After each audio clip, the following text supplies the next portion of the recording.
This is a production of PBS Charlotte. Just ahead on Carolina Impact, in tonight's Remember When segment, we take a look back at September 1957, when a group of Charlotte students crossed the color barrier. Plus, countless hours go into keeping the greens and fairways in tip-top shape at Quail Hollow. Find out about the training it takes to get it that way. And in our one-tank trip, it takes just a short drive to get to one of the largest communities of potters in the U.S. Don't go anywhere. Carolina Impact starts right now. PBS Charlotte presents Carolina Impact, covering the issues, people, and places that impact you. This is Carolina Impact.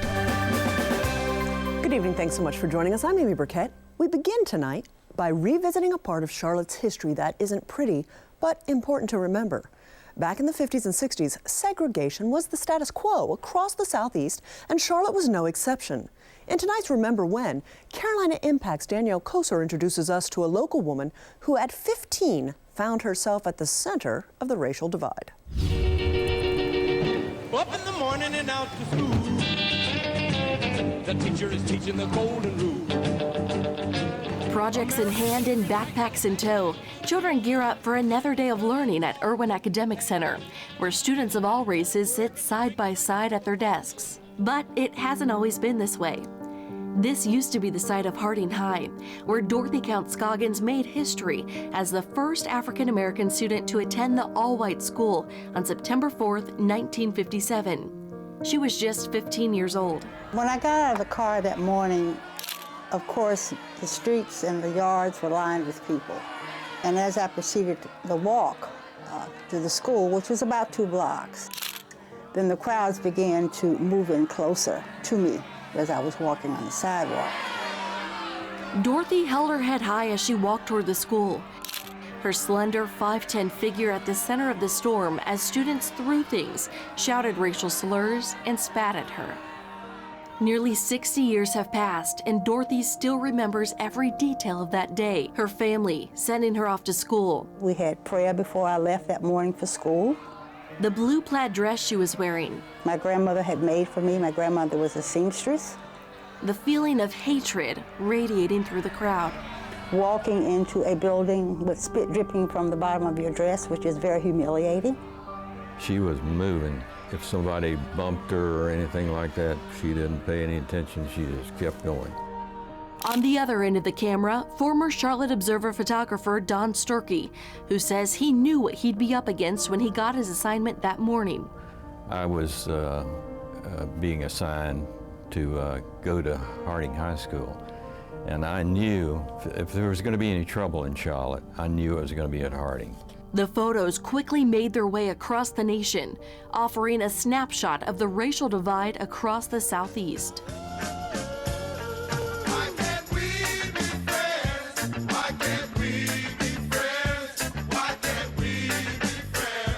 Why can't we be friends? 3 years earlier, the U.S. Supreme Court ruled segregation in public schools unconstitutional. But there was no move to integrate schools in Charlotte until Dorothy and 3 other students set out to test the landmark ruling. Dolores Huntley, Gus Roberts, and his sister, Gervod, integrated 3 all-white schools across Charlotte that morning. Dorothy was the only one met by a mob of protesters. And they were bumping her and spitting on the back of her. I remember being ignored by adults, especially people that consider themselves to be educators. The reality is to show that people were not ready for change. There was a lot of vitriol there, there was a lot of anger there, but you have to admire the courage of a 15-year-old to be willing to take that kind of a risk. After 4 days, Dorothy's parents withdrew her from Harding High and sent her to a public school in Pennsylvania to finish out the school year. Documentary producer Steve Crump spent months studying the integration of Harding High School leading up to the release of 9/4/57, a documentary detailing Dorothy's experience. You have to look at the reality of what was happening in Little Rock, Arkansas at the time. It was the very same week, and what people were doing, they were crossing the color line. It's been a long time coming. Bill Tucker remembers working as a guidance counselor at West Mecklenburg in the 1960s when the school integrated. Most of us had grown up in a traditional Southern community where we thought we were separate. To me, students were students. Students across Charlotte started integrating in the 1970s, following the Swan versus Charlotte-Mecklenburg Board of Education Supreme Court ruling, requiring the city to desegregate schools. B.B. McGee's daughter was one of the first white students to integrate West Charlotte High School, which opened in the 1930s as an all-black school. We were worried about her safety, what was going to happen. There was so much bitterness on both sides. It was sad to see how bad it was sometimes. A change gonna come.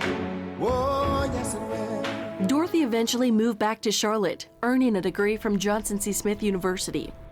She spent most of her nearly 40-year career working in early childhood, helping children. That which happened to me, I was going to ensure to make sure that it didn't happen to another child. Now she lives in the neighborhood where her childhood home once stood, within walking distance of the old Harding High. Those 4 days at Harding High School changed my life.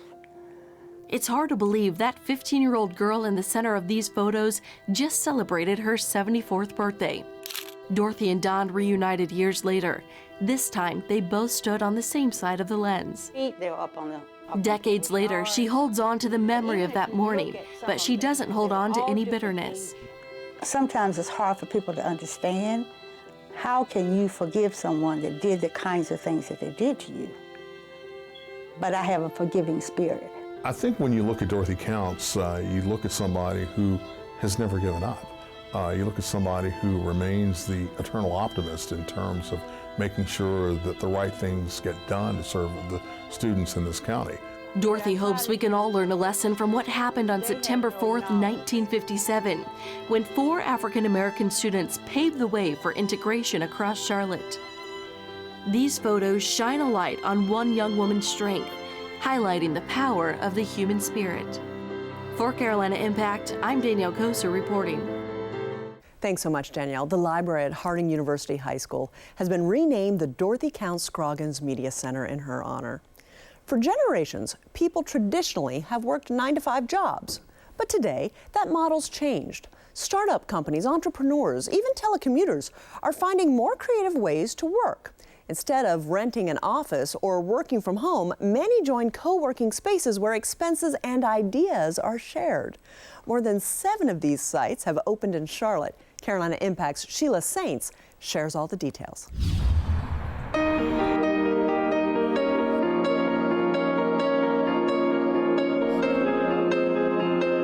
Amy Henyon works for a company that promotes the tiny house movement through books and a website, a business they operate mostly from a laptop. We used to work out of a coffee shop, which was kind of nice, but you had a lot of noise, you had a lot of hustle and bustle, you had to fight people for tables, which was kind of stressful. The perfect solution for them? Advent Co-working near Plaza Midwood. Located in the former Kellogg plant, the bold artwork, open concept, and urban setting appeals to the creative community. We're really trying to create an empowering environment that folks that come in here and work are better off than they would have been if they didn't come in these doors. Advent Co-working features locally roasted coffee, a podcast studio, private phone booths, and rubber ducks, which enforce the lighthearted do not disturb policy. We got a bucket of rubber ducks. It's the quack off rule. It means if the duck is out, don't look at me, don't talk to me, don't approach me, I'm in the zone, quack off. And if duck goes away, then anyone can approach you. Co-working sites offer affordable shared spaces for startups, entrepreneurs, and others. People pay a monthly fee which varies to access the workspace, which often includes Wi-Fi, conference rooms, and event space. The recent surge of these sites in North Carolina reflects a national trend toward independent professionals and freelancing. Technology has allowed people to work remotely. A 2015 Freelancing in America survey indicates more than 1 in 3 U.S. workers, or 53.7 million Americans, are now freelancing. In South End, C3 Lab offers everything from shared space to traditional offices to makerspace, that's for businesses that make things, to artist studios where Sharon Dowell creates abstract landscapes. I think being around other artists is really important. It's something we sometimes don't get enough of as artists. We can critique each other's work. we can help each other be better artists. I think what co-working does is it allows you to kind of move about and kind of free your mind and be more creative in that sense. Co-owner Maria Nosek added creativity into its design. They brought nature indoors. Architectural details include reclaimed wood from the bleachers at Johnson C. Smith University. We were able to use a piece of history that is an important part of Charlotte. We wanted it to be like kind of the mixture of a coffee house, a community center, a home office, a living room, an event space, just the area where everyone can hang out and feel comfortable.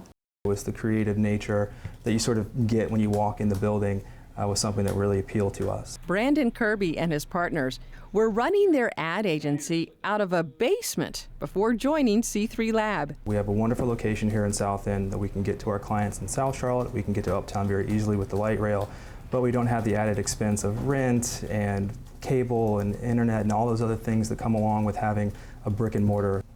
One of the benefits of co-working sites is the natural collaboration that happens when one business owner meets another. And a lot of business gets done just through casual conversations in the break room as other people bring their clients in. There's so much interaction and networking that happens. You have web designers, you have video editors, you have lawyers, you have people from all walks of life that otherwise wouldn't get to collaborate. So many great ideas come out of that intersection of people from all different industries.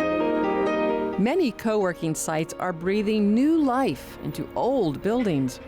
In Uptown, the national chain Level office bought the 85-year-old building at 227 West 4th Street and transformed an old Ford dealership and film splicing studio into a modern co-working site. Right when you enter the front door, your business is immediately branded. You're greeted by a receptionist that normally small businesses may not be able to afford. Private offices blend with comfortable open workspaces. Clients enjoy a super fancy coffee machine and come and go on a freight elevator that once lifted cars. The vibe here, casually professional. So it's a very easy, almost plug-and-play situation. You can bring your business here and start working immediately. It all goes back to a growing entrepreneurial spirit. We're now enabling those entrepreneurs to have a better stage for them to sit on and to stand on, and that would be through the co-working spaces that we have here. I don't think I can ever go back to a corporate environment. I've been so spoiled by this space. A space that allows you to be your own boss around like-minded people. For Carolina Impact, I'm Sheila Saints reporting. Thanks so much, Sheila. If you're looking for a co-working space, it's best to visit each one to see what vibe best fits you. Each location has different monthly fees starting at around $99 a month. Well, joining me now is Renee Hode, Executive Director of the Small Business Center located at Central Piedmont Community College's main campus. Renee, thanks so much for your time. We appreciate it. Thanks for having me. It's great to be here. Let's talk a little bit about the benefits of co-working. Co-working is such a wonderful concept. It really brings individuals an opportunity that are starting or launching a business, a place to be able to start that business where they have like-minded individuals with them and they can do it at a reduced cost. So it's a reduction in capital expenditures and they're able to get their business started and running without incurring a lot of fixed costs up front. And then they can build the demand for their product or service and then grow the business. One of the things that I hear from people who work at home or entrepreneurs who've been isolated is how lonely it is. So this can get to that as well. Oh, absolutely. Individuals can get very stressed out when they're working as a lone wolf, being an entrepreneur, bootstrapping their business, handling all aspects of the startup and operation, and not really having someone to confide in or talk to. So being in a co-working space, there's certainly around other entrepreneurs that are experiencing the same thing and can really relate to the experience. They're building that network, and the network is so valuable to them as an entrepreneur. They could end up being business partners later or other activities. Talk to us a little bit about the Small Business Resource Center. What types of resources do you offer to businesses and who can take advantage of those? Anyone can take advantage of them. We are a resource center that is across the state of North Carolina. So there is a small business center at every community college, and we provide business counseling, mentoring services, as well as training and development through seminars or full developed courses. What's the cost for business owners to take advantage of this? There's no cost for the counseling services or any of the free business workshops. That's the best price around. Absolutely. That's what we like. So it's all funded by state funds. State funds. Tax dollars working for us. Absolutely. Help us understand a little bit. You've got an exciting event going on soon called the Accelerator Expo? What's that all about? It is Get Connected Incubator Accelerator Expo, and it's something that we're doing to really create awareness of the vast amount of resources, including incubators, accelerators, co-working spaces that are here in the Charlotte region. And when I say region, I mean 29 counties, including South Carolina. So it'll be a very expansive area that we're looking at, and we're bringing out all those resources so entrepreneurs can come and feel them out, try them out for size. Each organization and each entity has a different type of vibe or feeling, as you may have seen with looking at some of the co-working spaces. So the individuals can come out, learn more about it, and see who's the right fit for them and who's going to help accelerate their business and move forward. What great information. Renee Hode, Executive Director of the Small Business Center at Central Piedmont Community College. Thanks so much for coming over today and sharing the great information. Thank you. The Get Connected Incubator and Accelerator Expo is Thursday, May 19th and kicks off at 10:30 at CPCC's Harris Conference Center in Charlotte. For more details, look for this story on the Carolina Impact page at pbscharlotte.org. Well, the Wells Fargo Championship gets into full swing this week at Quail Hollow Country Club. While golfers are the star attraction, what many may not pay attention to is the golf course itself. Countless hours have gone into keeping the lush greens and fairways in tip-top shape. And many of those hours were spent by graduates and current students at Central Piedmont Community College. Carolina Impact's Jason Terza shows us CPCC's Turfgrass Management program has its imprint all over town. The Quail Hollow Club in South Charlotte. Quiet, peaceful, serene from the outside. Loud, boisterous, noisy on the inside. Fans packing in this week to see the likes of Phil Mickelson and last year's Wells Fargo Championship winner Rory McIlroy. Tournament preparation has been going on for weeks, months in fact. Several of the club's 24 full-time groundskeepers have ties to Central Piedmont Community College's Turfgrass Management program. That machine that just whizzed by flattens out the putting greens. The driver, Bernie Rodriguez, he's on track to earn his degree in December. You know, this job's kind of like a jack of all trades kind of deal. You know, one day you're a farmer, one day you're a businessman, one day you're a chemist, and that's the cool part about the job. Dylan Farber has been working at Quail Hollow for nearly 2 years. He earned his degree from CPCC last year. These guys do it all out here, from dealing with small stuff like hoses and rakes to big heavy machinery like mowers and tractors. There's even a small warehouse filled with fertilizers and pesticides. Seeing the hard work that you put in come tournament time, seeing it on TV when Rory McIlroy sinks a birdie putt on 18, and you know the conditions that you put on the course are the reason he was able to do that. You know, there's nothing like that reward. Bernie and Dylan are just two of the many students to come through Central Piedmont's Turfgrass program, which launched 15 years ago. John Royals was hired to start up the program in 2001. He's been here ever since. My goal was to be the best turf program in the country, and I think for two-year programs, we are at that mark. With classes held at the Cato campus in Northeast Charlotte, the two-year program blends classroom study with hands-on outdoor training. Students have their own baseball field and putting green to work with, just steps from the classroom. Students can earn an associate degree in applied science and turfgrass management technology. The program gives students the skills necessary for management of golf courses, sports fields, lawn care, landscaping, irrigation design, and sod production. This is the best place to have a turfgrass management school because this is the hardest place in the country to grow grass. The warm season grasses don't grow good because we can get too cold, and we certainly get too hot in the summer for the cool season grasses, and we take care of both. There is so much information, and you don't really realize how much there really is until you come here and start learning about it. I mean, you know, we do a lot of things in class. You kind of learn the reason why we do things out here in class, and to be able just to kind of learn that stuff and bring it out here to work is absolutely fantastic. If you think turfgrass management is just about mowing and watering, guess again. This truly is a science. You can think of it as a prescription at the doctor. What we'll do is we can take soil tests, tissue sample tests, and we'll send it off to a lab, and they basically analyze it and send you a prescription. Hey, your grass needs nitrogen, potassium, all these micronutrients that you may not think of off the top of your head. That's all it is science. Current students Chase McGinnis and Kyle Phillips each work with the Charlotte Knights baseball team. Both are set to graduate in December. The club has just 2 full-time groundskeepers, but employs 12 to 14 people during the season. The goal is always the same: perfection. So while we're taking classes, we're still learning outside of class, so when we do go to class, we're applying it to the work that we do. Right now, we still have some cool season weeds that we're pulling, and the hotter it gets, the more water we're going to have to put down. So we'll be dragging hoses all summer trying to keep this grass as green as it is right now.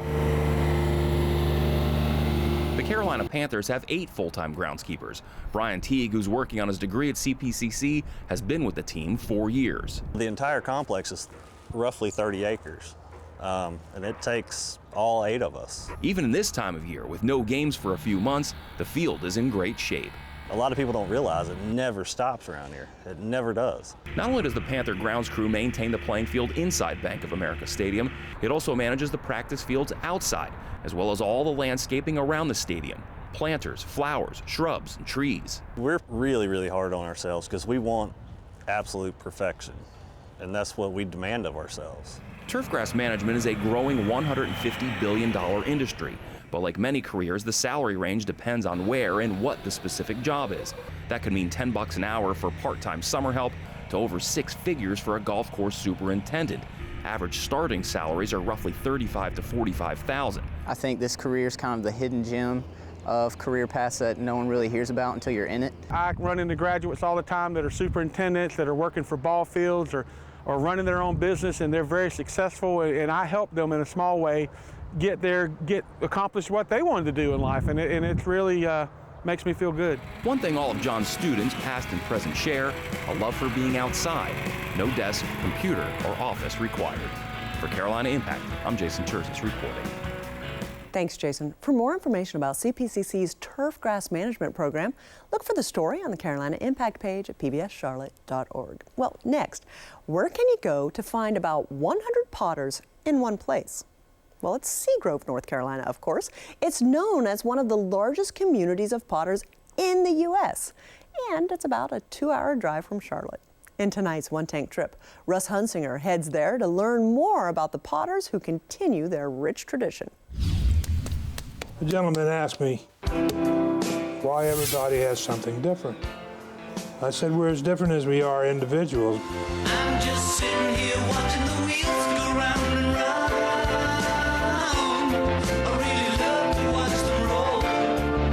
There's a certain energy, a circle of energy, if you will, between the potter and the clay and the wheel that's unique to all of us. Our personality comes out through our hands into the clay. We all make something different.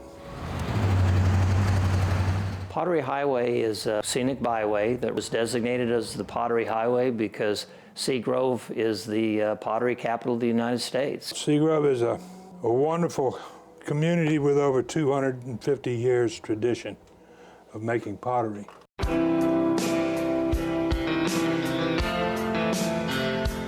One of the real benefits of Seagrove is just the tremendous diversity of what's being produced here.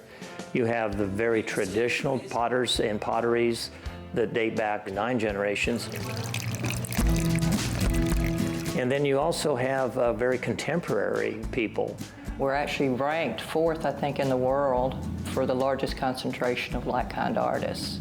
What keeps us coming back is that it is such a unique place. We have not visited a place like Seagrove anywhere else. I want people to understand that it's more than an item that fills a space that is a particular color, that there is a person behind that. Surprisingly, the reputation of Seagrove is way beyond North Carolina. If I'm doing a show, for instance, in downtown Chicago or in New York City or in Baltimore, it's surprising the number of people from that area that have heard or know about Seagrove. That's just beautiful. When you purchase something from an artist here in Seagrove, you're purchasing a piece of them as well as the piece you're taking home because they are in each piece that they make. You go to each of the wonderful creative places where people make their work and you get to talk to the artists and take the beautiful things home and enjoy them, and you have a piece of that creativity. Well, you know, since we don't make the same thing, all the potters make something different. But we can share with one another. There's a great camaraderie that happens between the potters here. We're not taking ideas from each other, but we're feeding off each other. It's sort of like you're getting nutrition or vitamins from each other. And this energy, it's sort of electric. It just surges through you and it just comes out into your work. I have customers that have my pots for over 20 years and they say they're still using them every day. I'm always flattered by that. When you talk to the artists and you hear why they are doing it and what it means to them in their life, it makes it very special. It's what you see, it's not what I see. When you look at it, I see one thing, you see something else, and that's the beauty of the art. It's a wonderful feeling. Everything turn, turn, turn. This is called a split rim bowl. Turn, turn, turn. This community is a wonderful, wonderful group of people. So I highly recommend, if you haven't seen artists that work together, I think it's a great experience and I highly recommend it. The originality, the creativity, the authenticity, it's just a wonderful place, and if they haven't been here, they really should come. We want to share our love and passion with the people that come to see us. The stones together. Thanks so much, Russ. Seagrove Potteries attract about 90,000 visitors per year and generates more than $20 million annually for the local economy. Well, before we go this evening, we want to congratulate the Community Cafe of York County as this year's winner of our Community Give Back Contest. The nonprofit partners with local churches throughout the county to deliver and provide meals to those in need. Congratulations to the staff and volunteers for their great work.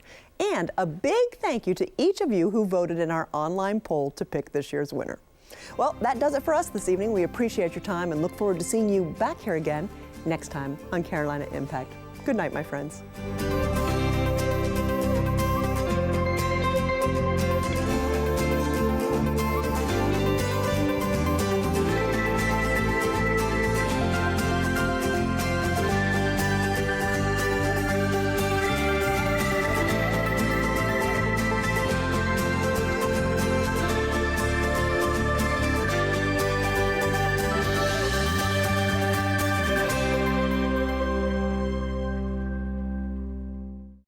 Production of PBS Charlotte.